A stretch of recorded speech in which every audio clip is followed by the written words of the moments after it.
Dora left Nigeria for the very first time. She had just graduated from secondary school and was going to live in Korea with a family her father had known through business. Her first day in Hangzhou was overwhelming. The air smelled different, the signs were unreadable, and everyone spoke too fast for her to understand. She was welcomed warmly by the Leongs, a middle-class Korea family with a teenage daughter named Sinny. They were kind and respectful, though Dora could feel the unspoken awkwardness of being so different. "Call me Mama Leong," the mother had said with a warm smile. That small gesture softened the fear in Dora's heart. The first week was filled with crash lessons. How to use chopsticks, how to say basic greetings in Mandarin, and how to navigate their tiny kitchen without offending anyone with Nigerian pepper. At night, Dora would cry silently into her pillow. Everything was different. The food, the faces, even the way the school gates opened. Her new high school was one of the best in the city, but it didn't feel like an honor. It felt like a trap. On her first day, she walked into the school's entrance wearing a neat uniform, but everyone turned to stare. Not one of admiration, but of confusion and whispers. In the hallway, a group of girls giggled and whispered in Mandarin. Though she didn't understand, the tone cut through her like glass. Dora tried to stay focused, but the language barrier made everything worse. She couldn't answer questions. She couldn't ask for help. She often found herself standing in the wrong class, too afraid to speak up. Her classmates looked at her like she didn't belong. She ate alone. She sat at the back. And the only thing louder than the Mandarin words she couldn't grasp was her silence. Some of her classmates stared at her in disbelief, whispering behind her back in rapid Mandarin. Many of them had never seen a black person before, let alone shared a classroom with one. Rumors spread quickly. Some thought she was dirty because of her skin color, assuming she didn't bathe. When she walked through the streets or entered markets, people avoided her path, children pointed, and adults whispered. Even in class, her desk often remained isolated. She was the first black girl in the district, and her presence was treated like a curiosity, or worse, a threat. But amidst the rejection, there was one person who looked at her differently. Wei. While others stared in confusion, he saw something beautiful. He was drawn to her dark, radiant skin. Something about it fascinated him deeply. To him, Dora wasn't strange. She was stunning. Wei began to notice the loneliness behind Dora's eyes. Every time she walked into the classroom, he saw how she took a deep breath before sitting down, bracing herself for the awkward silence or the subtle distance her classmates kept. It bothered him.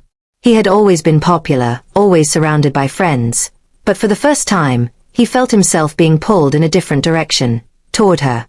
One afternoon during lunch, Wei made a bold move. He walked across the buzzing cafeteria and sat right beside Dora. The room went silent. Chopsticks paused midair. Conversations froze. Dora looked up, startled. No one had ever sat that close to her before. "Hi," Wei said with a warm smile, speaking in broken English. "Can I sit here?" She hesitated for a moment, then nodded. "Sure." That small moment sparked the beginning of something unexpected. Every day after that, Wei made it a point to greet her, sometimes offering her fruits or snacks, other times just asking how her day was. His presence was gentle but consistent, and slowly, Dora began to open up. But their growing connection didn't go unnoticed. The other students began to whisper even louder now, not just about her skin, but about why Wei, the most admired boy in school, was choosing to spend time with her. One of the girls in Wei's circle, Mei Lin, who had secretly liked him for years, was especially furious. "She's just using him," she whispered to her friends. "She's different. He'll get tired of her." But Wei didn't seem to care. In fact, the more he spent time with Dora, the more he admired her. Not just her beauty, but her intelligence, her strength, the way she carried herself even when the whole school tried to make her feel small. One day, during science class, the teacher asked a difficult question about chemical bonding. The room fell silent, except for Dora's voice. She gave a clear, confident answer that even the teacher nodded at with surprise. That was the first time some students looked at her with something other than judgment. They looked at her with respect. Wei wasn't just handsome. He was confident, kind, and unusually curious. And for some reason, he kept trying to talk to her. At first, Dara avoided him. She didn't want attention. And she didn't trust kindness without reason. But Wei was persistent. He would smile at her in the hallway, offer her help during group projects, even leave little post-it notes with English translations for difficult Mandarin words on her desk. Slowly, they began to talk, in broken English, awkward Mandarin, and shy laughter. He found her accent beautiful. She found his patience shocking. The students started noticing. Especially the girls.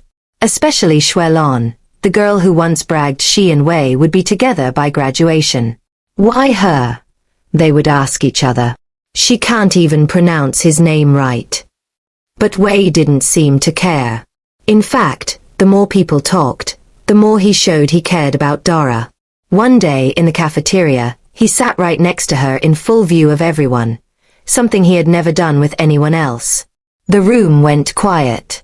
You could hear chopsticks drop. Don't let them get to you, he whispered.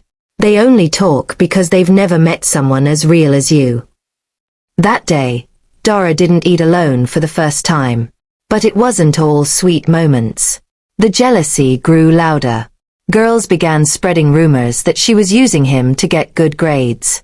That she was only in Korea to seduce rich boys. She found ugly notes in her locker. Some even called her names in both English and Mandarin. There were days she wanted to pack her bags and go back to Lagos, back to a place where she wasn't a foreign project.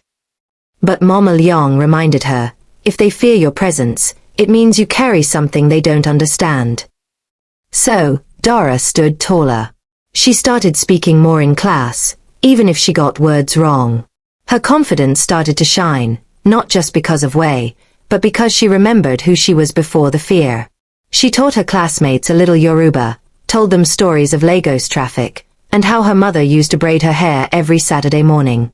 Some students started warming up to her. They started to see beyond her skin, beyond her accent. But not everyone was ready to let go of their pride, especially the girls who thought Dara had stolen the boy who was supposed to be theirs. One afternoon, during a school cultural day, Dara wore a beautiful Ankara top paired with a plain black skirt. She stood out. Wei came to the event wearing a matching wristband she had given him, and when someone asked why, he simply said, "Because I'm proud of her." The crowd went silent again. Not from shock, but from something closer to respect. That night, Dara realized something had changed. Not in them, but in her. She was no longer trying to fit in. She was making space.